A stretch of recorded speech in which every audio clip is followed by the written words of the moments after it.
My name is Clem, and I'm a junior. My name is Briley, and I'm a junior.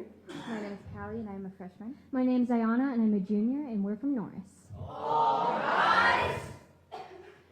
When my mom told me we were moving out of town, I gotta admit, I had no clue what Hickman was.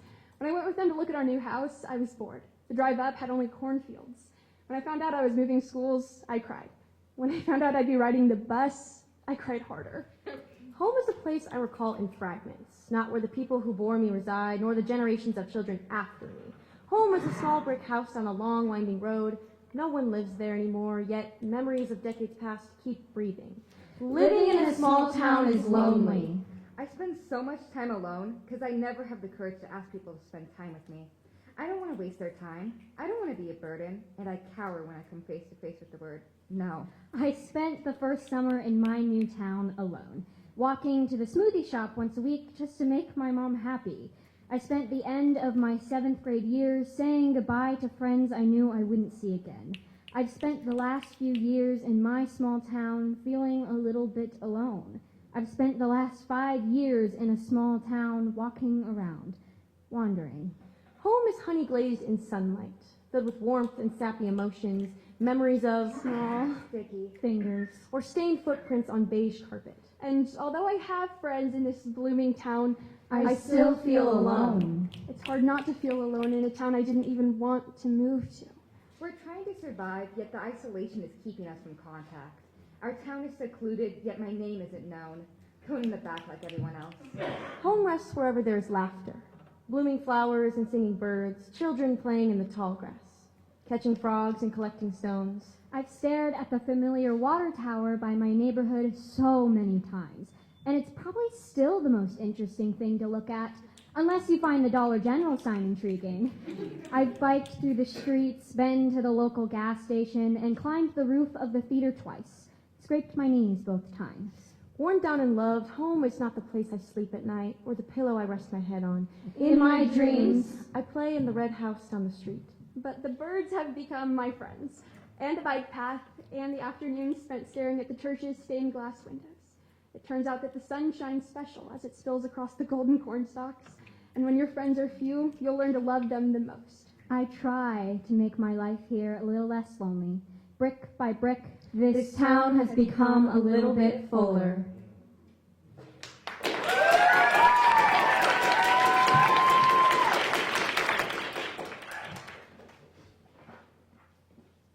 My name is Isabella. I'm a sophomore from Grand Island Senior High. Lucky duck! My poem is called Suddenly the Gun Fires, trigger warning to suicide and ideas of sexual assault. Suddenly the gun fires, but there's no more pain, just a faint heartbeat as it pounds. 1, 2, 3. You're back in your old room eating Cheerios, drinking milk, telling your mom how your day at preschool went. Your room's clean, not cluttered by the mess before yourself now. It was nice, calm, and stable. Nobody questioned your immaturity because you were just an infant. You were the star of your own show. This is how it was before the lows meant that too low, and before the highs meant you were about to fall again.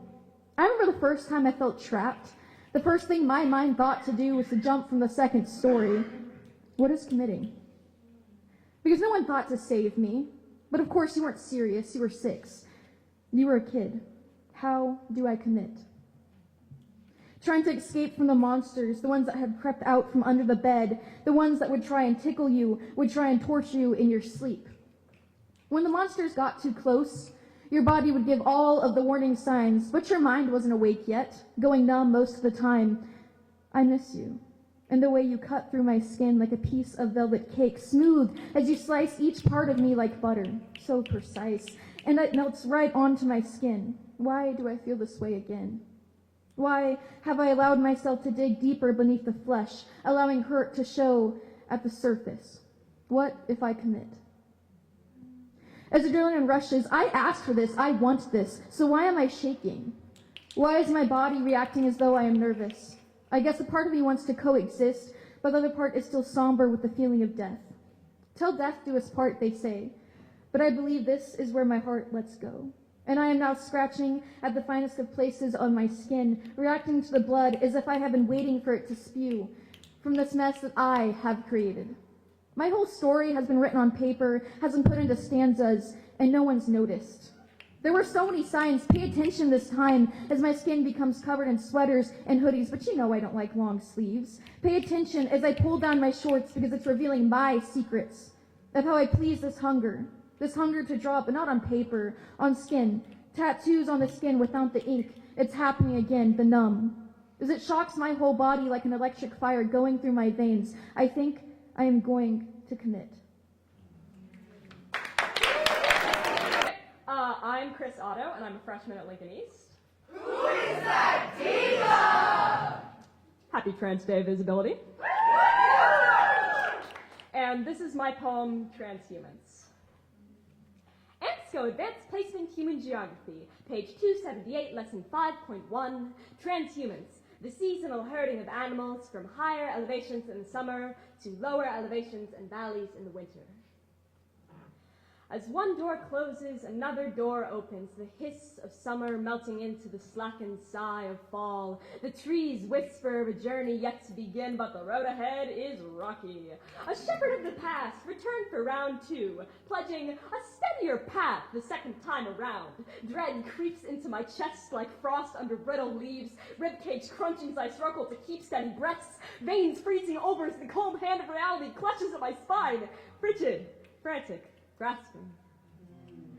Laughter these days is thicker than any wool, shielding us from the fear we know is waiting when we pull the curtain back, because nobody really wants to talk about how the flock has left the Paris Agreement, about how the shepherd has cut federal funding, but what will happen to the sheep who are different than their brothers and sisters? How many lambs will go to slaughter for the crime of simply existing? How many hands put over braying mouths? How many of us will it take to figure out the word shepherd should coincide with king? Transhumans, the seasonal herding of animals from higher elevations in the summer to lower elevations and valleys in the winter.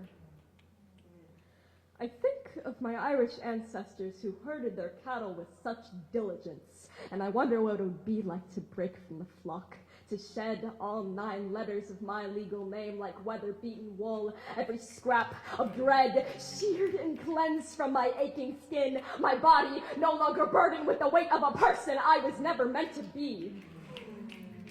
I wonder if I'll be able to do it after the next 4 years. My confidence sits in the pits of my stomach, curled away beneath matted layers of my own self-doubt. Transhumans, the migration of cattle, the quiver in my best friend's voice that asks what country I'm moving to when I'm old enough to escape. Transhumans, the cycle of seasons. Transhumans, the way things don't change. Transhumans, the way we are treated like animals because nothing like us could ever be considered human. Transhumans, how long will it take till I'm no longer human? How long will it take till I'm nothing at all?